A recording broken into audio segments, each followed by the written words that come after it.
Ready?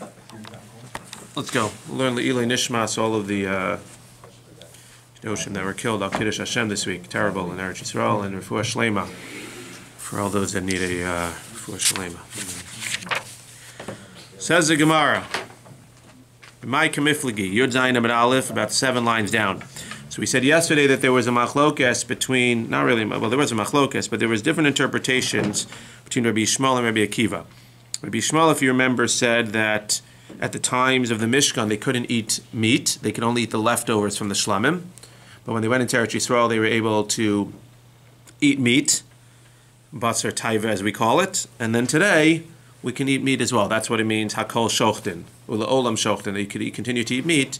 And we said we had a problem with that, because then why does it talk about shchita versus achila? And then the second chiddush that we had, the other opinion, Rabbi Akiva, spoke about the idea that at the times of the Mishkan, they were able to go ahead and eat something without shchita, with nechira. I looked it up. According to most Rishonim, the nechira, the piercing, is not just like you were asking me about, like hunting or something. It's not like that. It's piercing of the simanim, just not in shchita purposes. Like piercing the simanim without doing the actual shchita, you're able to eat it with piercing. And we thought maybe today you don't have to shecht anymore. You can go back to the piercing. Says the Gemara, no, that la'olam shochtin, that once you had to go ahead and shecht at the times of Eretz Yisrael, when you went into Eretz Yisrael, v'zavachta, so then you have to shecht over here as well. So it's really a din of shchita versus, it's a matter of eating, right? Eating meat in general, not the leftovers of korbanos. So that was one chiddush. You could eat leftover meat. You could eat basar chulin, basar taiva as we call it.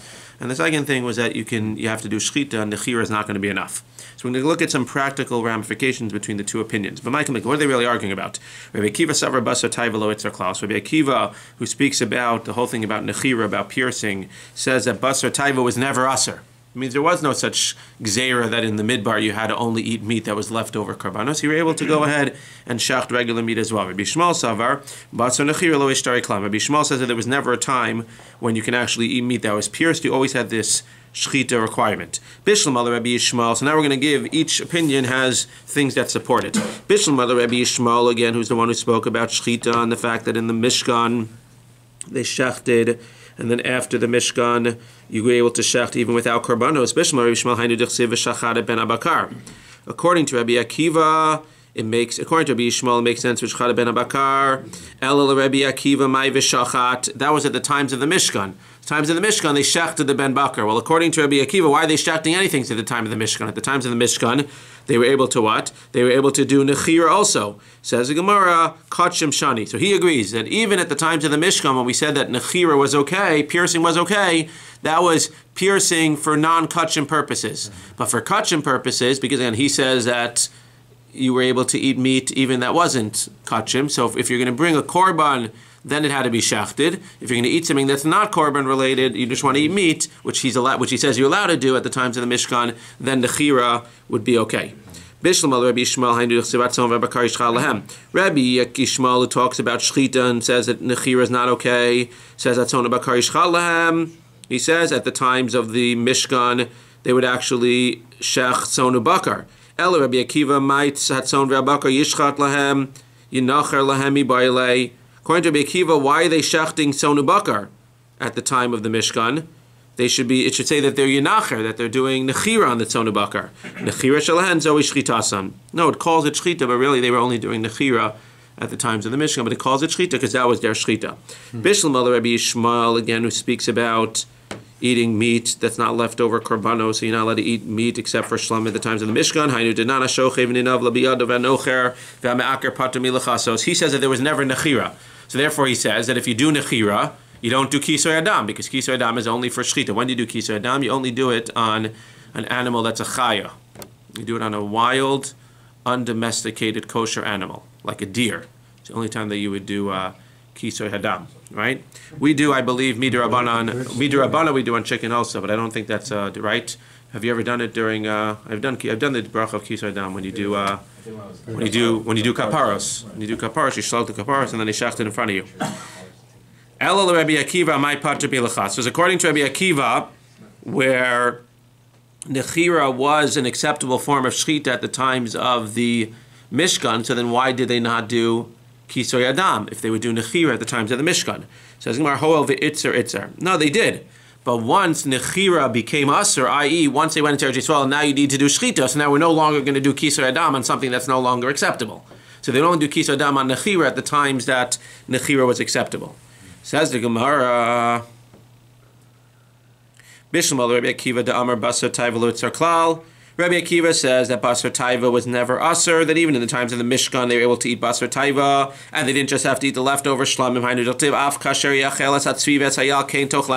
Talks about eating the tzvi and the ayal. Talks about eating different types of deer at the time of the Mishkan. Well, let's think about it for a second. How could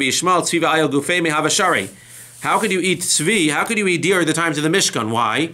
Because if you're telling me that at the times of the Mishkan, Rabbi Yishmael, you could only eat what? Meat that's leftover shlamim. Well, a deer is not shlamim. A deer cannot be brought as a shlamim. So, if you can only eat the leftover shlamim, then how can you eat deer at the times of the Mishkan? Because a deer was never brought as a shlamim. So the Gemara clarifies, even Rabbi Yishmael agrees that at the times of the Mishkan, when we said you could only eat meat that's a leftover korban, that's only things that can be brought as a korban. So if you want to eat a bull, if you want to eat meat from a cow, then you have to wait until they bring a korban and eat the leftover shlamim. But something that can't be brought as a korban in the first place, even he agrees that even at the times of the Mishkan, one can go ahead and eat that meat. By Rabbi Yirmiyah. So now we have a question. Within this opinion that Evari Basar Nechira Shechnisu Yisrael Imahen La'aretz Ma'u. So according to Rabbi Yishmael, you were never able to eat Basar Nechira. But even according to Rabbi Akiva, that you were able to eat Basar Nechira in the Midbar, so it became asur to eat Basar Nechira that was pierced, so it was asur to eat it when they went into Eretz Yisrael. So the question is, let's say you have Basar Nechira in the Midbar. I don't know how they did this exactly without refrigeration, but then you took the basar with you into Eretz Yisrael. Is it a din that you can no longer do nechir in Eretz Yisrael, but you could still eat the meat that was nicherd, not a real word, nicherd before you went into Eretz Yisrael? Or once you can no longer do nechira, you can no longer eat meat that was nicherd before you went into Eretz Yisrael. Says the Gemara, so the Gemara asks, first of all, Emas, when do you want to eat this? That means you shachted it when? So first of all, forget about sanitary purposes. You shachted it a month before or 5 days before they went into Eretz Yisrael. So now you shacht it. Now you bring it with you. Or you nicherd it in the midbar. So that was perfectly fine. You could have eaten it. But now you saved it for a week. Now you go into Eretz Yisrael. Well, Eilima b'sheva shekivshu, we're talking about eating it during the first 7 years that they were conquering Eretz Yisrael. Hashta davar tameh ishtarlu dichsivu vatim aleim kol tov. From Rabbi Yirmiyah bar Abba Marav, it clearly tells us in the pasuk that they were allowed to eat anything they wanted. Kalei dechazirei. Basar Nechira Mibai. The pasuk tells us that for whatever reason, HaKadosh Baruch Hu said that during the 7 years of conquer, you could eat anything you want of the enemies. If they have pig, you could eat it. If you want to take this, you can take it. So if I could eat pig during the 7 years of conquering, Basar Nechira is the least of my problems. So it's not a chiddush that I could eat Basar Nechira, which was quote unquote Nechira Beheter in the Midbar. So what are we talking about? Ela la'achar mikan. So again, forget about the other problems that you may have from eating this meat. But we're talking about eating the meat now that was Nechira in the desert, and eating it 8 years later. The question is, right? That's a Gemara's question. Again, it's a theoretical question like many times, but it's going to get you to remember the question. So eating it, well, that's a separate thing. That's going on. We'll talk about that in a second. But 8 years later, that's Rashi. But 8 years later, can you eat that meat? Again, the first 7 years, you could definitely eat it. But now the 8th year, where you can no longer do nechira, but you nichered it in the in the midbar when it was allowed, can you now eat that? Now Rashi clearly says, it's a beautiful Rashi, as the doctor's pointing out on the sixth line, V'darish rekabel scharhu shetzrichin anu lamad ala emes. So he's not necessarily saying that you're not going to keep the meat for 8 years. Maybe somebody would have kept the meat for 8 years, but it's all practical because it happened. It was something that already happened, and we're asking Akasha, was something that already happened, could they have done this or not? Well, it's not going to happen again. And it already happened, but we still have a drush with v'kabel schar. What? That's what I'm saying. For 7 years. Okay, they salted whatever they did. I don't know. They ate jerky. They ate beef jerky. I don't know. So Lamaisa. Anyway, the question is that beef jerky, which was nicherd, can you eat it in the 8th year? Fine. Again, that's the halachic question. The location of the action or the location of the eating? That's correct. Or this is what I really think the question was. The Iba Yisema, it's even during the first 7 years. What's pshat? But you could eat anything. No. Hashem said you could eat anything you want from the enemy. Right. Doesn't necessarily mean you can eat anything you want that you brought in. So now, if we're assuming it's not within the heter of eating anything from the enemy, so now you have the question again. You walk into Eretz Yisrael, you shechted this animal yesterday. You didn't shecht it, you nichered it yesterday.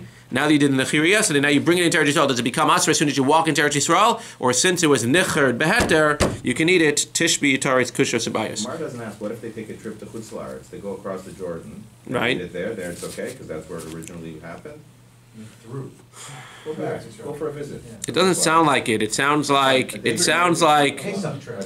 no, because it sounds like again Misha Nichnesu La'aretz. From the time that they go into Eretz Yisrael, even if you don't go in there, there are halachas from the time that you went into the land of Eretz, even though you didn't go into Eretz Yisrael, from the time the Jewish people went into Eretz Yisrael, that's when the Gzeira came, even if you're living in Chutz Aretz. Says the Gemara, Amar Rabba, Shanisa, Hakol Shoktim Olam Shoktim. So what did we say? We said Hakol Shoktim is what? To include, Hakol Shoktim to include, wake up, oaf, animals. To include chickens. Hakol Shoktim, even chickens have to be shechted. Ula Olam Shoktim. That was a machlokas we just had. Olam shokta means either you always have to shecht once shechita became right, or you can always eat meat once meat became okay. So that's the olam shoktim. What's bekol shoktim? You can shecht with anything. My mishnah slay. How do you learn that? V'chitema bein betzor bein betchus bein bekrumet shalkana hadumya dehanach chitani. So it's telling you hakol shoktim ul olam shoktim. Hakol shoktim, even the thing has to be shechted. Well, the olam shochtin, even the meat that you shecht has to be shechted. Even meat has to be shechted after that time. Or even meat that was nicherd can no longer be eaten. Bekol shochtim means you could do it with a piece of glass, with a rock. The Gemara says, hadumi dehanach chitani, but the grammar doesn't work out. Why? Ihanach b'shoktin hanami b'shoktin, ihanach b'nishchatin hanami b'nishchatin. We have three examples here. Hakol shochtim, ula olam shochtin, bekol shochtim. The Gemara is saying, we want those three things to all line up. It means we want them all to either be talking about the person or the circumstances of the person doing the shechita, or the nishchatin, the thing that's being shechted. So the way that we're explaining it now, well, it's not really glut, because at the end of the day, hakol shochtin is what? Talking about the thing being shechted. Even oaf needs to be shechted. And what's ula olam shochtin is talking about the thing being shechted. The basar either needs to have shechita or nechira is enough, etc., or it could be eaten. But now you're telling me bekol shochtin is not talking about the thing being shechted, it's talking about the person doing the shechting, what they can shecht with. So two of the three are talking about the thing being shechted, and the third thing is talking about the person doing the shechita. That's not glut. That's not equal. Says Gemara, Ela Marava, no. So again, he's not necessarily arguing on everything that we said until now. He's just interpreting. He might agree with the halachas. He's just reinterpreting our Mishnah and what it's teaching us. Hakol shochtin, everything is talking about what? The person or the time or the thing doing the shechita. None of it is concentrating on the thing being shechted.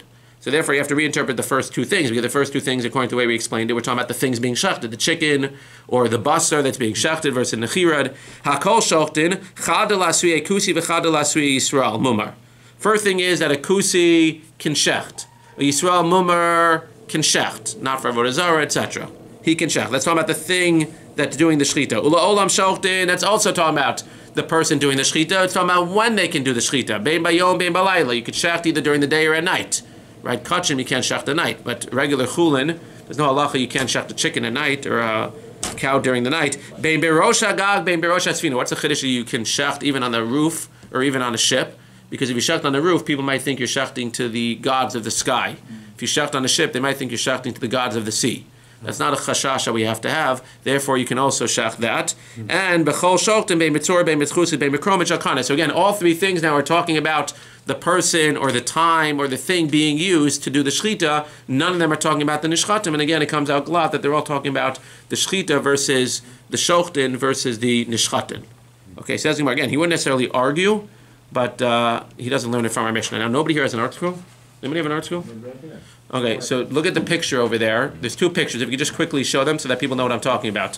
There's two pictures in the bottom of the article. There's a knife that has a little like V that looks like one little piece of the saw. And then I think on the next page there's another picture. Do you have both the pictures there, Doctor? Yeah. So the top one has a nick in it, and the top one has a nick which looks like a saw. The other one doesn't have a nick that looks like a saw. The other one sort of goes like this and then up a little bit and then gradually comes down. That would be a less, I guess, invasive nick. So the first one we're going to see is a problem, even one nick that looks like a saw. The other one won't necessarily be a problem depending on where it is. That's just important to have. The first one is what we're going to refer to as a ogeres. the gathering, because it gathers your finger no matter which way you come from, since it has that, right, the way that it's set up, it's going to gather your finger whichever way you're coming from. And the second one is called the misuchseches. It entangles. It only entangles your finger if you're coming from one way, not if you're going from the other way. Again, it's a little bit complicated, but we'll do our best. Chutz mimagal katzi ramigira. You can't use, again, teshaft, you can't use a harvesting sickle or a saw, because again, what's the problem with using any of these things? The problem is that it's jagged, so what's the problem? We're afraid you're going to tear.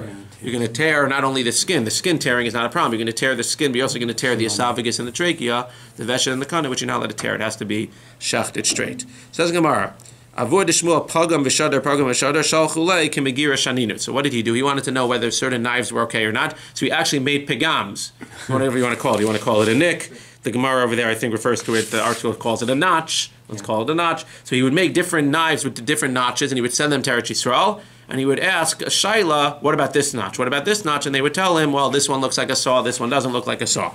Tana Rabbanan. Sakin sheyeshba pigimos harbe tidon kemegira. If it has different pigimos, if it has multiple notches, whether they're the notch of the first type or the notch of the second type, for sure that's going to be a problem, because again, we're worried that it's going to tear.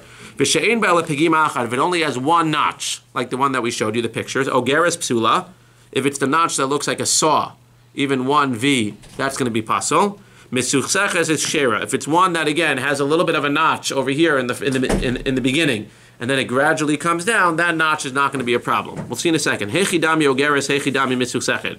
Amar Beliezer, ogeret mishtei ruchot. Ogeret, again, is from two ruchos, because again, if you look at that picture, if you have the little V that looks like a saw, whether you're putting your finger from this side or from this side, it's going to get stuck, it's going to gather in that little hole. Misuchseches meruach achas. But the misuchsechet one, your fingernail will only become entangled in the notch in one direction. Since what? Since one of the sides is sharp and one of the sides is not sharp. Right? If you go this way up, then seemingly your thing will get stuck. If you're going this way, it's not going to get stuck. But the other one, which is like a V, no matter which way you go, your finger's going to get stuck. Says Gemara, and again, it will also do with ripping the simanim.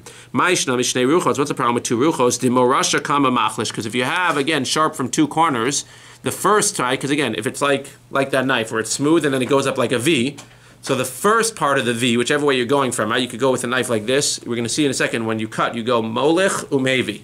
You go across and back.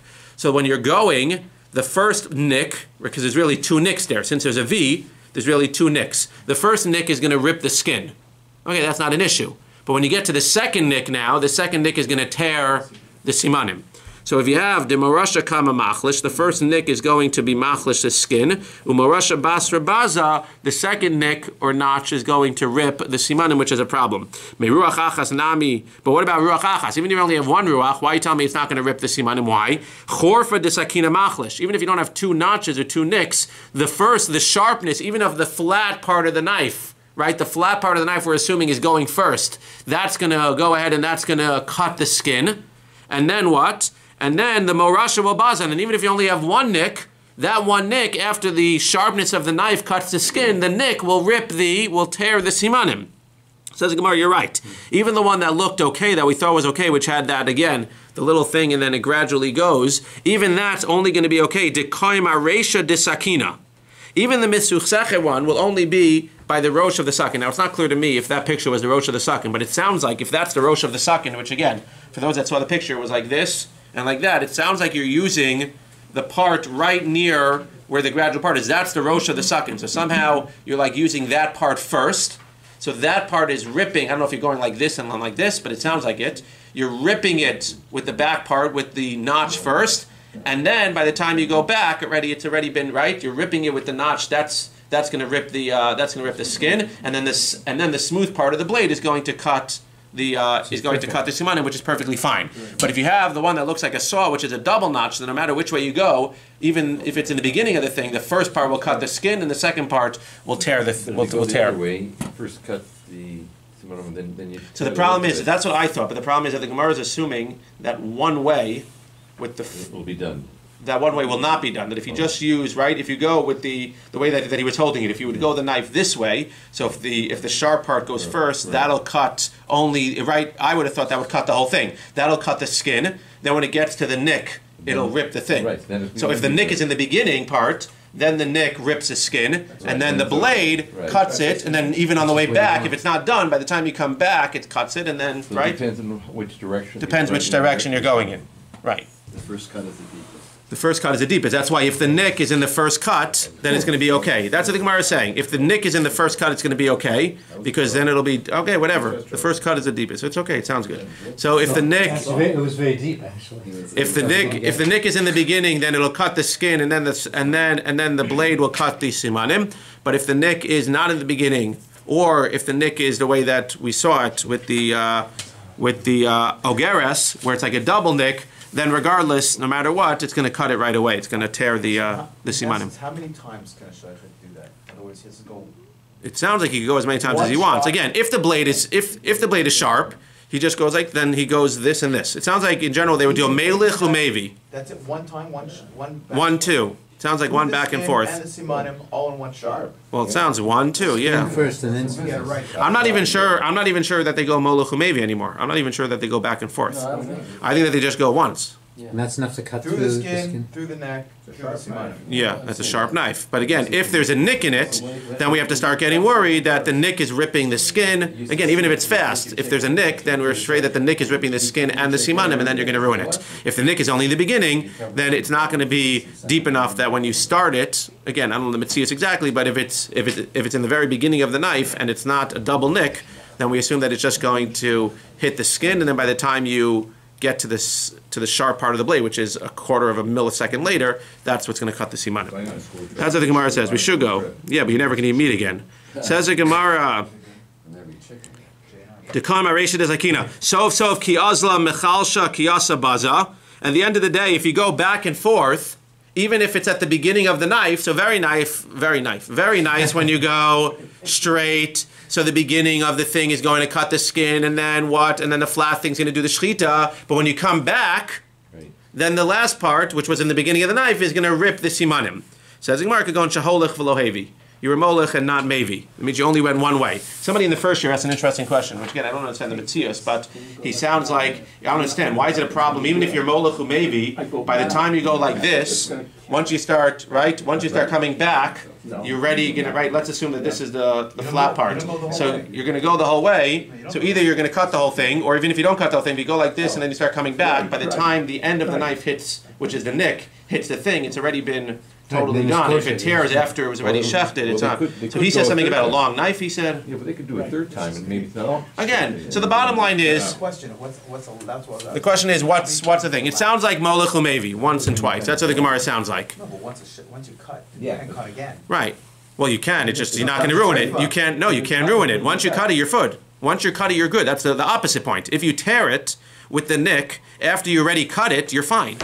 Right? We said in the very beginning of CHULLIN that if you do the shechita that's kosher and then you make it into a treifa, then you give it a mum, it's going to be okay. Yeah, for sure. I'm saying the opposite. I'm saying if you make it, you're not sure exactly what. If you don't do it right the first time, you're done. You're done. Correct. But the Gemara, bottom line again, the Gemara is saying that if you have the nick that's set up like a saw or a nick, if there's any chashash that in the beginning, that in the first motion, you're going to not only cut the skin, you're going to tear the simanim as well, it's going to be a problem. If you set up the knife like that, where you know you're only going one way, and the nick is in the very beginning, so for sure that's what's cutting the skin, and then for sure the blade is cutting the actual animal, then the mice, it's going to be okay. In one motion, you could do it with a bird or, right, so a bird also depends what. You got a big box. Correct. How thick is the skin? So you have to watch it. Again, it would be interesting to watch on the thing. Amarava. Gimel midos pesakin. So Rabbah says that there are 3 midos pesakin. He just clarifies what we're just saying. Because again, it comes out what we're saying is that if you have like the saw-like protrusion, the ogeres, it's going to be possible no matter what, even b'diavad. It sounds like misuch sechet is going to be kosher even lechatchila. That's what it sounded like. You can use this misuch sechet one even lechatchila, because even if it's nicked in the beginning of, assuming that it's nicked at the beginning, it'll rip the skin, but then the rest of the thing will cut it. Says the Gemara, Gimel midas b'sakin ogeres lo yishchot. The ogeres, the saw type, you can't use at all. Vim shachat shchitas psula. Misuch sechet lo yishchot ba lechatchila. He's saying even this knife that has the nick, that was the second picture, that was a little bit gradual, even that nick lechatchila you shouldn't use. Why? Because we're worried, even though it's at the end of the knife, what are we worried about? We're worried that you might do it in the wrong way and that you might end up actually tearing the simanim. But if you shacht with that, and you say that it was in the beginning, and you only rip the skin with it, and you're sure, then b'diavad it'll be okay. Ola v'yorid b'sakin shochei b'lechatchila. Ola v'yorid means that it has no nicks. It's just not a straight knife. It's like a knife on an angle. That knife on an angle, that's going to be fine, because as long as it's smooth, it doesn't really matter. Yes?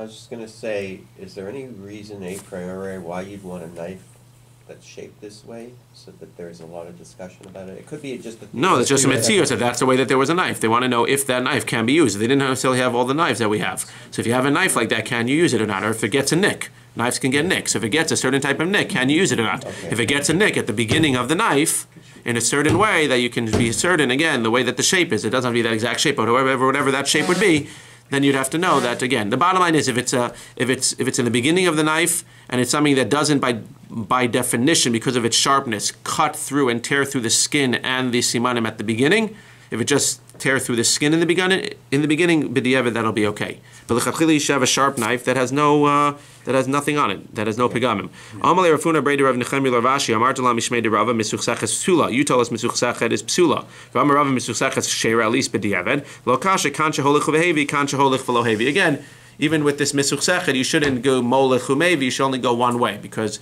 if you go one way and then you come back, it might be that on the way back, if you haven't finished a shchita, you'll end up ripping it with the Misuch Sechet part of the knife. But for sure, if it has Misuch Sechet, if it has this little whatever you want to call it, notch in the very beginning of the knife, and it's not deep enough to cut all these simanim, so if you use it only one way, then worst comes to worst, it'll tear the skin, the rest of the blade will tear the simanim, will not tear the simanim, will cut the simanim, and everything will be okay. Zak the Gemara, Amalei Rav Acha Brei de Rav Avya L'Ravashi Damya L'Sasa Mai. If it's like a sasa, what's a sasa?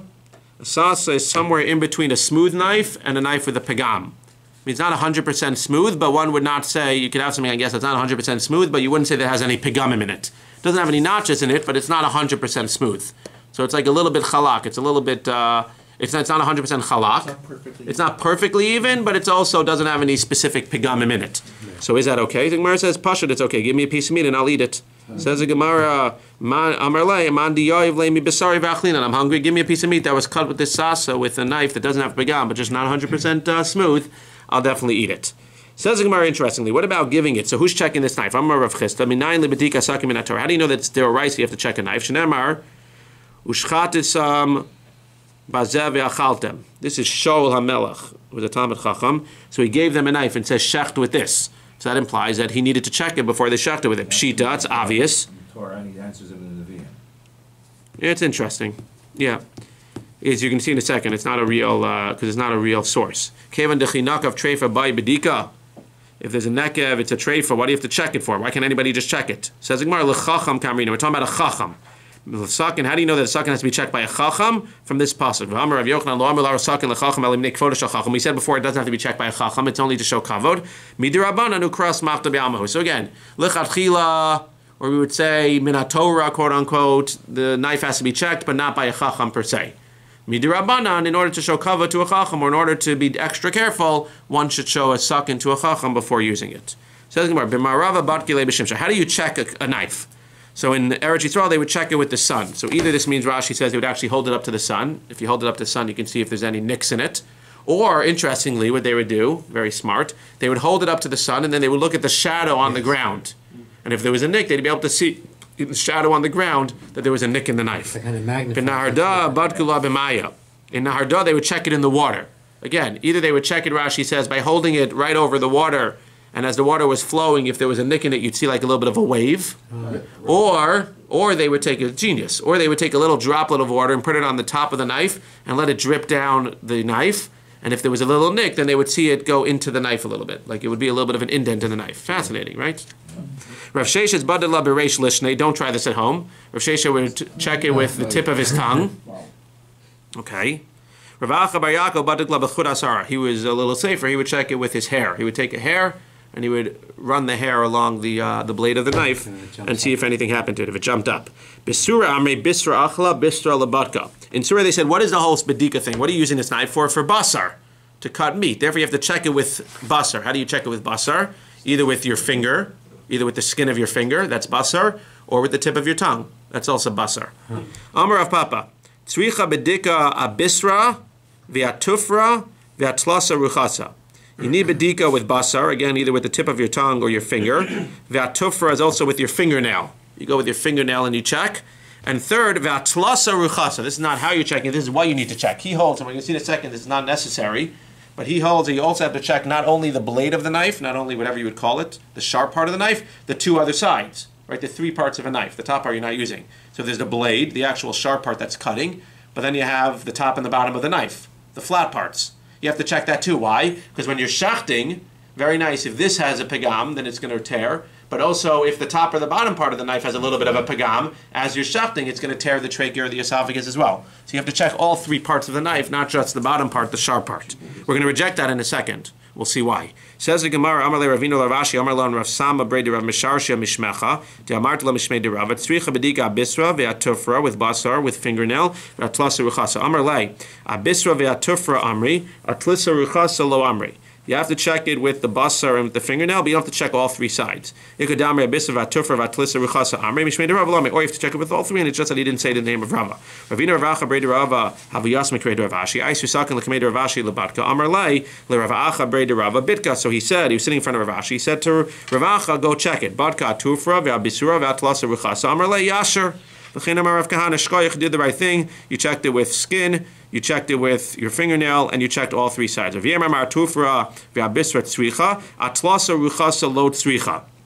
check it on all three sides. You only have to check the blade part, which is what we thought we were talking about the whole time. Why don't you have to check the top and the bottom? Milo Amar Rav Zera Amar Shmuel, because Rav Zera, this is not a question, this is a proof. Because Rav Zera said in the name of Shmuel, Libein sakin v'shachaba, if you superheat a sakin and you shaft with it to make it easier to shaft, shchita so kshera shechiduda kodem lilivuna. It's kosher because the sharpness comes before the burning. What would be the problem with a superheated knife? Well, if the first part of the knife, the superheated part, is touching the trachea and the esophagus, so if the first thing that's touching it is the heat, then you're burning the simanim. You're not actually cutting them. The Gemara says no, that when you use a superheated knife, so the sharp part of the knife actually cuts the simanim before they get burnt. And like we said before, like we were just talking about, if it gets burnt or if it gets ripped after it's already been shachted kosher, it's going to be okay. Says the Gemara, v'kashilan ha'ikat stadin.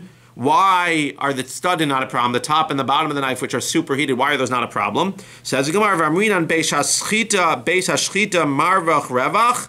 Which is the same reason why you don't have to check all three sides of the knife. We thought you have to check all three sides of the knife. Why? Not only the bottom part, because the top and the bottom can rip. It says no. Think about the mitzias. When I take a knife and I cut, so what happens as I cut? Marvach ravach, it starts to open.